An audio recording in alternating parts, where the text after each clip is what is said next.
Boom. So, let them know who we got on 716 TV. 716 TV, what's goody? What's up, man? Nothing, chillin'. Alright, so, tell them, how did you get the name Face? Oh, Face was given to me by my daughter's father and his best friend / brother, because he would probably be like, that's my brother. Punch. They gave me that name. I don't even know like the full reason why it just started. Like they just started calling me Keisha Face, and it just stuck. And then more people started to learn my nickname because I ride motorcycles now. I'm in the motorcycle club, so that's my bike name. So you wear your name on the back of your vest. That's right. Everybody just called me Face. So it kind of like stuck with it. Just stuck with me, and they just gave me that name. It's been. That might have been about between 18 to 20 years that I've had that nickname, and it just stuck. Right. So it's like it's just there at this point. So I hear my name, I hear Keisha, and it's weird to me to hear that, So even AK done started calling me Face. So what part of Buffalo are you from? I kind of like grew up everywhere, I like to say, but my father's family, Dodgetown, of course. Dodgetown, okay. Dodgetown player, OG. I'm almost in the OG game. I have about 3 years left, and I upgrade to the OG status because I'm getting old. And then my mother's family was part of my childhood when we were here. We were on Urban, I would say, like Urban, Box, Riley. I lived on, Riley, so the Fillmore area, and then I say everywhere because I have such a big family, and I always was around all my family. Like I'm always at a cousin's house or something, and wherever they at, everybody in their Right, that's where everybody at. Yeah, that's like them are my peoples too. So it's like, man, Town Gardens, I had them over there. Town Gardens, I had my Bailey crew, everybody. So I claim my hoods. Don't get me wrong, but it's like I'm, know a little bit of everybody. And I'm Imperial. I'm definitely an Imperial baby, Samir and Sal. So I had the Bailey Kensington people just from working at the store since I was 2. Yeah, so a little bit of everywhere. So how was it growing up in Buffalo? Growing up in Buffalo was dope. I actually came back here because I had to be back here so bad. My mom moved to Newton, North Carolina. Population was 5 people. And I didn't want to be here. I wanted to come back to the city. I wanted to be lit. I wanted to be out here. I wanted to be with my cousins.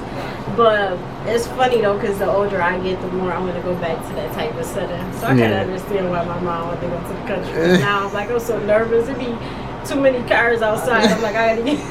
Wow, that's the AARP game. But yeah, I definitely enjoy living in Buffalo, and I had a lot of friends. I had a lot of people. I had a lot of people that, that I really consider family. That's out here. Yeah. So, how was your family home? Like was your pops around? Oh yeah, my dad was super dope. My dad was that dude. He's still that dude. That's delicious. That's his bike name. But that's how I kind of got into my passion for motorcycles, riding motorcycles and racing and all of that. That came from my dad. My dad was the coldest. When he turning them corners, that knee touching the ground.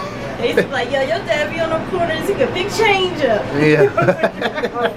But yeah, my dad was definitely around.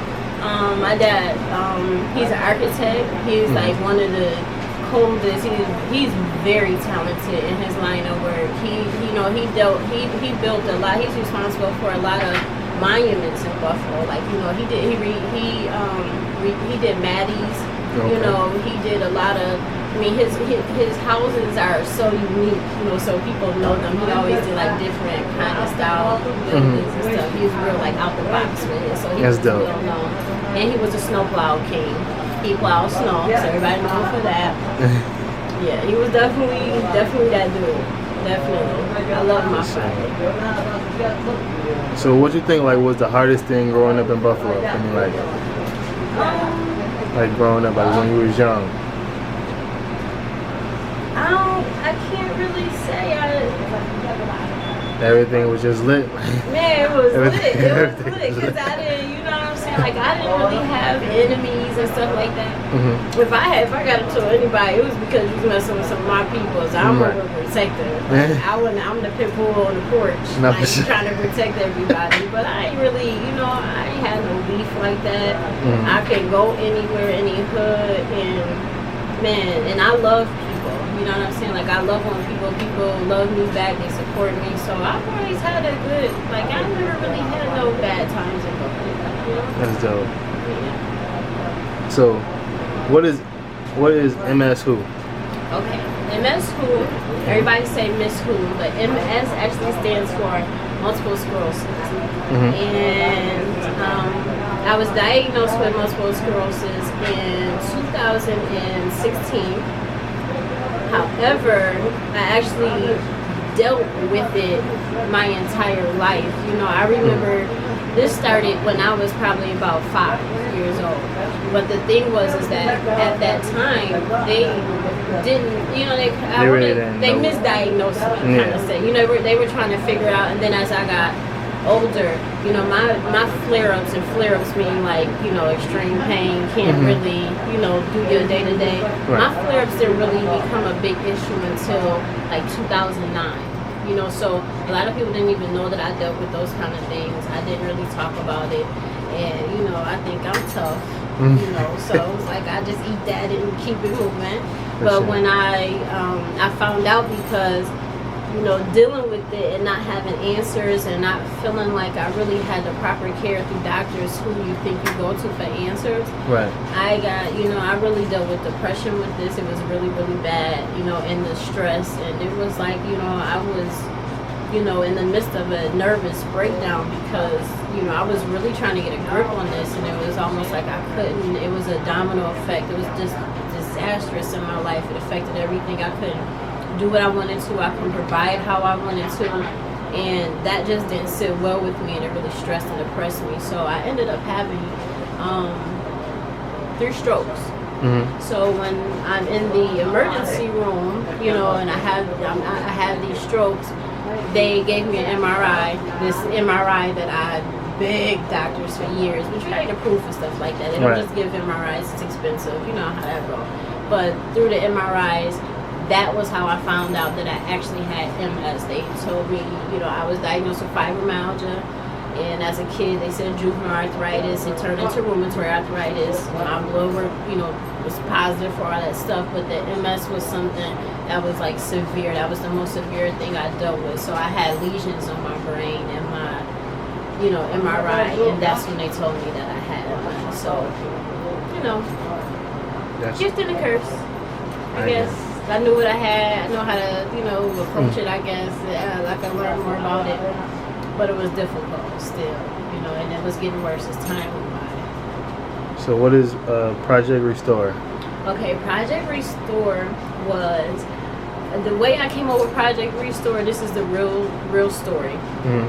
I have a little baby fake platform, I like to say, because of the store bus stop. That's where we at. 1411 Fillmore, Buffalo, New York, 14211, 9 a.m. to 10 p.m. We always here. And I just added a hookah shop. So y'all gotta come and check that out. I got all the dope hookahs. Come check it out, man. Yes, For sure. I'm learning about it. All of that. Like, I'm getting all the little, man, listen, I got some dope stuff already, but it's just gonna get flyer. Yeah, I seen y'all had the gas mask and stuff over there. Right. I'm I like, gotta yo, go that get was dope. some more. That's dope. Man, listen, I had some animals fatigue. I love fatigue. But Project Restore, what happened was during this whole time of, like, when racism, I don't want to say, because I don't want to say came about, because it's been here, and it's, right. But when racism became the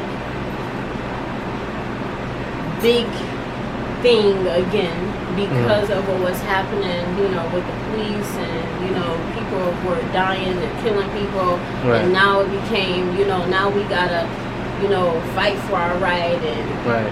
protest for our right. Make sure we're recording where every police officer at, yeah. And when you have a platform, any platform,